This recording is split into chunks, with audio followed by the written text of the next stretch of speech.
powers and abilities similar to the Lord's. And the devotees will accept these four kinds of liberation if they give a chance for devotional service.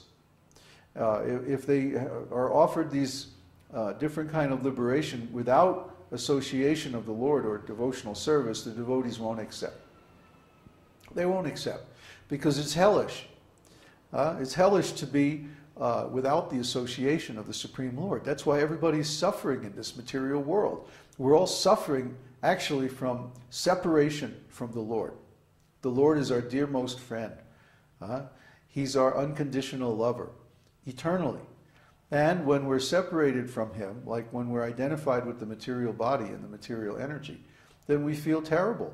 And so we try to assuage this suffering by different kinds of material enjoyment, but actually all that does is make it worse. Just like if you throw gasoline on a fire. If you throw a bunch of gasoline on a fire, you may extinguish it temporarily, but then it blazes up even more than before. So to give the senses charge or direction of our life is very dangerous, because the senses will only engage us more and more in material activities, and these are like poison for the soul. The soul wants spiritual activities, spiritual consciousness, spiritual enjoyment, not material enjoyment. So when we follow this upasana kanda directions, then we perform devotional service. But Krishna says there's even a higher platform. And we call that pure devotional service, pure transcendental consciousness, where one comes into direct association with Krishna Himself, the Supreme Personality of Godhead. Now there are many, many expansions and different incarnations of Krishna, and we covered that in the course recently on the Transcendental Ontology of Jyotish. But we don't want to be in association with the different expansions and incarnations. We want to be in association with Krishna Himself directly. Why? Because Krishna has more transcendental qualities than any other form of Godhead. This is analyzed in the Nectar of Devotion, Bhakti Rasamrita Sindhu, where first is given a list of 50 qualities. And these 50 qualities are held in common between the Lord and the living entities, us, the jivas. We can have those qualities in some limited amount, but Krishna has them in an unlimited amount, as deep as the ocean. You can't measure the amount of Krishna's qualities. But anyway, those 50 qualities we have in common. And then there's another 18 or 19 qualities that are shared between Krishna and the other personalities of Godhead, like Narayan, Vishnu, and so on. And finally, there are 4 or 5 qualities that only Krishna has. For example, the extreme unmatched beauty of His form. Even the other personalities of Godhead don't have such a beautiful, attractive form as Krishna. Another quality of Krishna is that He plays transcendental melodies on His flute. And if you ever hear these melodies, then you don't want to hear anything else ever again. And similarly, He has extremely sweet and relishable pastimes with His devotees. The loving pastimes of Krishna with His devotees are just beyond compare. No other personality of Godhead even comes close to these exquisite pastimes of Krishna and His devotees, because Krishna's devotees are the topmost, just like Krishna Himself is the topmost. So we want that association. We want Radha Krishna's association. That's why we chant Hare Krishna. Hare is the vocative form of Hara, which is a name of Radha, or Krishna's female form, Krishna's female expansion, His Mahashakti. That means that she has all the energies of Krishna, all the Shaktis, all the potencies, all the spiritual qualities that Krishna likes, Krishna finds attractive. Everyone is attracted by Krishna, but Krishna is attracted by Radha.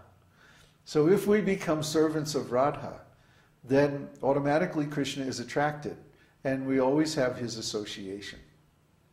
So very much honor and respect is given to the spiritual master because he understands all these things, and he can actually engage us in the service of Radha and Krishna because he is engaged in that service.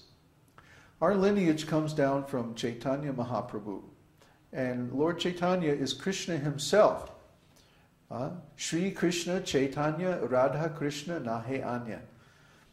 Lord Chaitanya Mahaprabhu is none other than Radha and Krishna, combined in one form.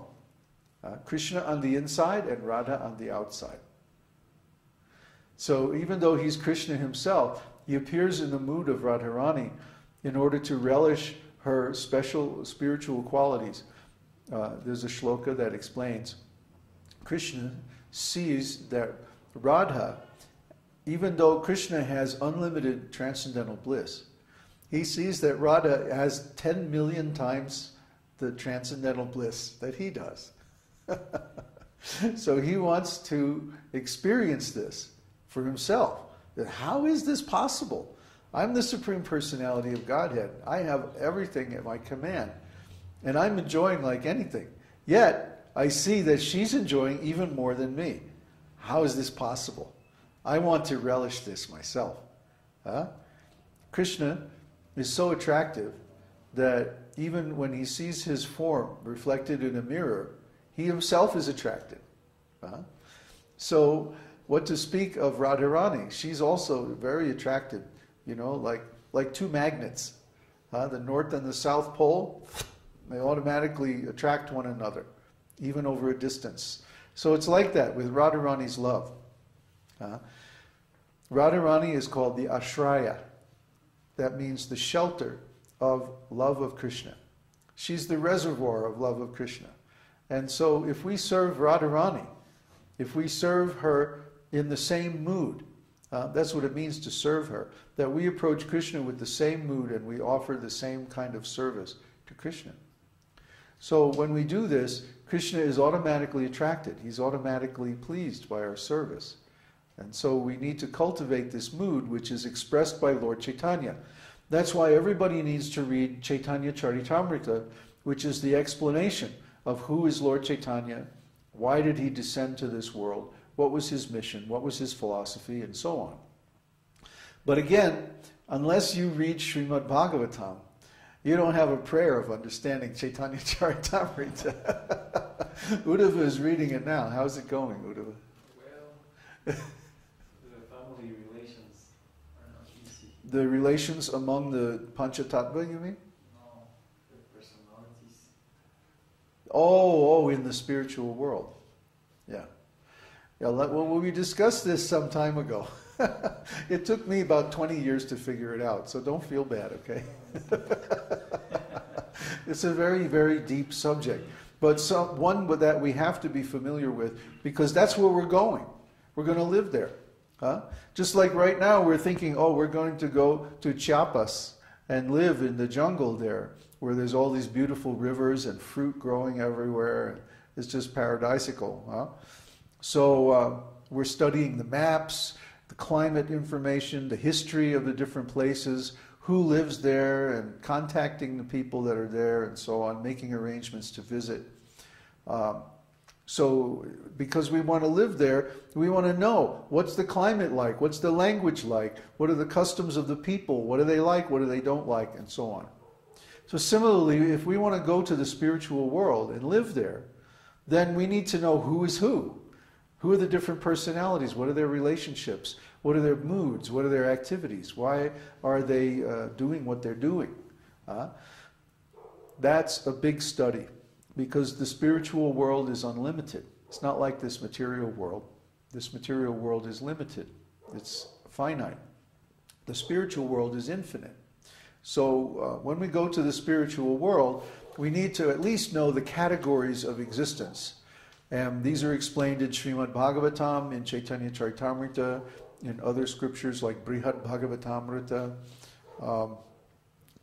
we have to know the map of the spiritual world, who the different personalities are, how they're related to one another, and so on. This is a big study, and I can't do this for you. I mean, there are videos you can watch on the site where I present all this information.